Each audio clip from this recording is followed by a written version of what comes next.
से एक एस्पिरेंट रह जाता है और दूसरा टॉपर बन जाता है। यूपीएससी के एक क्वेश्चन से हम ये सारी चीज़ें समझने की कोशिश करेंगे और ये भी समझने की कोशिश करेंगे कि किसी की थिंकिंग, किसी की नॉलेज कैसे उसको, या किसी की किस्मत कैसे उसको आईएएस बना सकती है और किसी की ख़राब किस्मत या नॉलेज का उस टाइम पे इस्तेमाल ना कर पाना कैसे उसको आईएएस की लिस्ट से बाहर करा सकती है। तो क्वेश्चन नंबर ये हम देखते हैं 36 किसी सीरीज़ का। इसमें ये है कि पहला पार्ट ये कहता है कि इलेक्शन जो है वो प्रेसिडेंट ऑफ इंडिया का वाइड करार दिया जा सकता है सुप्रीम कोर्ट के द्वारा।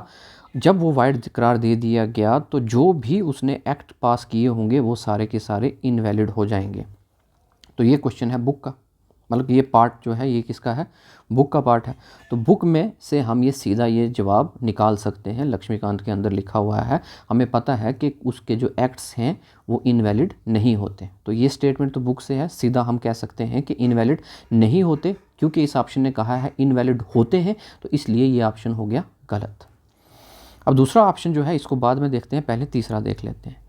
When a bill presented to the president of India, जब प्रेसिडेंट ऑफ इंडिया के पास बिल प्रेजेंट किया जाता है तो कॉन्स्टिट्यूशन ने कोई टाइम लिमिट भी डिफ़ाइन की हुई है कि वो बिल जो है वो कब साइन करना है कब नहीं। तो ये भी जो है ये बुक में से सीधा निकल जाता है कि कोई टाइम पीरियड जो है वो डिफ़ाइन नहीं किया हुआ।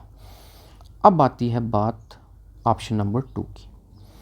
अब हमें ये पता है, ये कहता है कि टाइम पीरियड मेंशन किया हुआ है, तो हमें पता है कि टाइम पीरियड मेंशन नहीं है, तो इसलिए ये भी गलत निकल गया।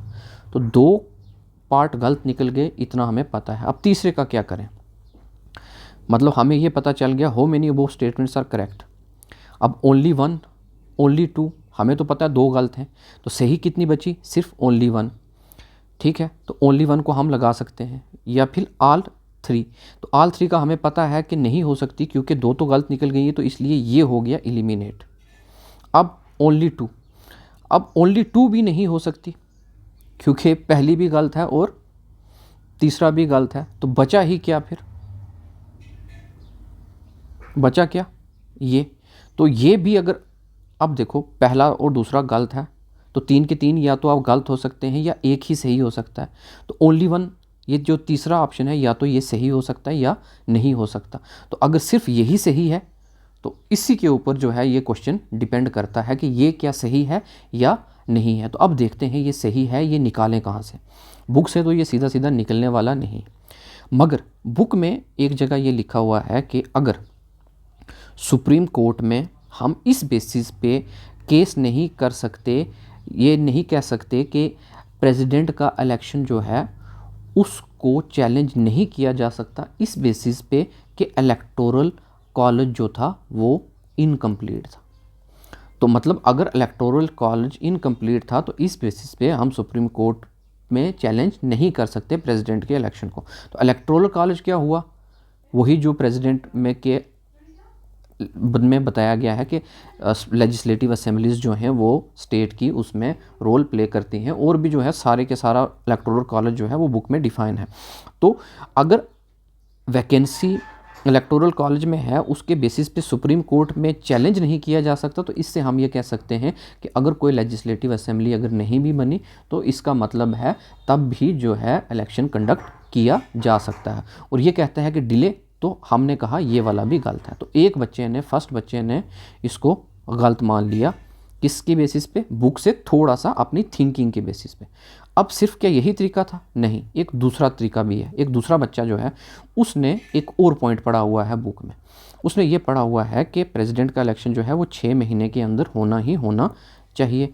तो वो ये कह सकता है कि जब 6 महीने में इलेक्शन होना है तो इसलिए फिर डिले करने की बात नहीं। तो उसको भी ये पता चल गया कि ये तब भी गलत है। एक तीसरा बच्चा क्या है, तीसरे बच्चे को ये लगता है कि थर्ड बच्चा ये कहता है कि क्योंकि वो जानता है, अखबार पढ़ता रहता है, न्यूज़पेपर पढ़ता रहता है, उसको पता है J&K में अभी लेजिस्लेटिव असेंबली के इलेक्शन नहीं हुए हुए, फिर भी प्रेसिडेंट जो है वो इलेक्ट हो गया। तो इसका मतलब है कि लेजिस्लेटिव असेंबली अगर नहीं भी, अगर किसी स्टेट में काम कर रही तो भी प्रेसिडेंट का इलेक्शन हो सकता है। तो थर्ड बच्चे ने ऐसे पता कर लिया। फोर्थ बच्चे ने इंटेलिजेंट गैस वर्क कर लिया।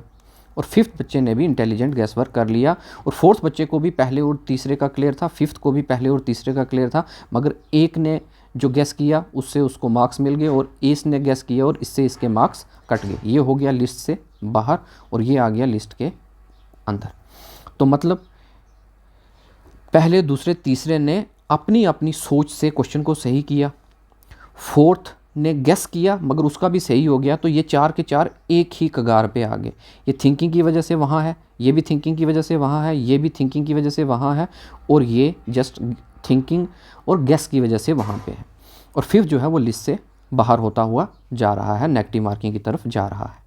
तो सोचने, पहला तो ये पता चला कि सोचने का सिर्फ एक तरीका नहीं था, इसका अपना तरीका था, इसका अपना तरीका था, इसका अपना तरीका था, हर एक ने अपने तरीके से किया। और चौथे ने गेस किया, वो भी लिस्ट में आ गया, और फिफ्थ जो है वो अपने गेस वर्क में कामयाब नहीं हुआ और बाहर हो गया। नॉलेज के लेवल पे ये फोर्थ को भी बराबर आता था और फिफ्थ को भी बराबर आता था, मगर फिफ्थ वाला बाहर हो गया इंटेलिजेंट गेस वर्क के चक्कर में, और फोर्थ वाला इन हो गया। तो ऐसे मेहनत, थिंकिंग, हार्ड वर्क सब कुछ जो है प्ले करके आपकी सिलेक्शन में रोल प्ले करता है। तो क्या सिर्फ ये 5 बच्चों के तरीके ही हैं जो मैंने सोचे?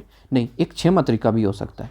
जैसे जिसने हर प्रेसिडेंट का इलेक्शन कब हुआ याद रखा हुआ है, साथ में ये भी देखा, उसको याद है कि कब कब इंडिया में प्रेसिडेंट, किसी किसी स्टेट में प्रेसिडेंट रूल लगाया गया, उसको ये भी याद है। तो उसने ये देखा कि अगर प्रेसिडेंट रूल के टाइम पे उसको डेट याद है कि उस टाइम ये प्रेसिडेंट का इलेक्शन हो गया था, तो उसको ये पता चल गया कि प्रेसिडेंट रूल के टाइम पे अगर हो सकता है तो भी इसका मतलब है डिले करने की ज़रूरत नहीं है। तो मतलब हमने 6 बच्चों का दिमाग देख लिया, और 6 बच्चों से हमने ये देखा 6 में से 5 बच्चों का सही निकला और 1 बच्चे का गलत निकला। तो रियलिटी ये है कि कुछ भी यूपीएससी पूछ सकती है और किसी भी तरीके से उसको हल किया जा सकता है। तो 6 तरीके मैंने सोचे हैं, 7वां तरीका आप सोच लो इस क्वेश्चन को करने का। तो ऐसे ही कई तरीके हैं एक ही सवाल को हल करने के, जस्ट काम रहना होता है और जो पढ़ा हुआ है उस पे ट्रस्ट करना होता है कि मेरे पास जितनी नॉलेज है उसी नॉलेज से मैं सवाल को निकाल के जाऊंगा, तो निकाल के जाऊंगा। मैं क्वेश्चन पेपर करने आया हूं तो ये मैंने हल करके छोड़ना है, चाहे जो मर्ज़ी हो। फिर बाकी रही किस्मत, तो किस्मत की वजह से तो इंटेलिजेंट गेस वर्क से बेचारा ये भी बाहर हो गया, तो मगर किस्मत अच्छी हुई तो थोड़ा सा सपोर्ट वहाँ पे मिल जाता है। सो दैट इज़ हाउ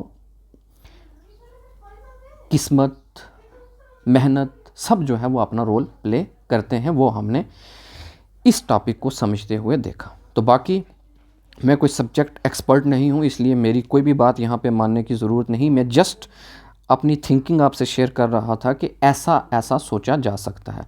और मैं जो हूँ सेल्फ़ स्टडी करता हूँ, तो ये सेल्फ़ स्टडी करने वाले का दिमाग ये 6 तरीके सोच सकता है। और अभी ही मैंने ये प्रेसिडेंट का चैप्टर कुछ दिन पहले पढ़ा।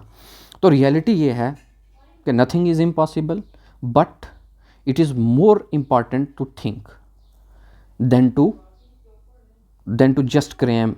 सो दोज हु थिंक, वो 6 बच्चों में से 5 के 5 सोचने वाले बच्चों ने इस आंसर का जवाब सही दिया, और 1-2 बच्चे जो थे वो एक किस्मत की वजह से उसका जवाब सही निकल गया और एक की गलत निकल गया। तो that is how we come to an answer. So thank you for the patience.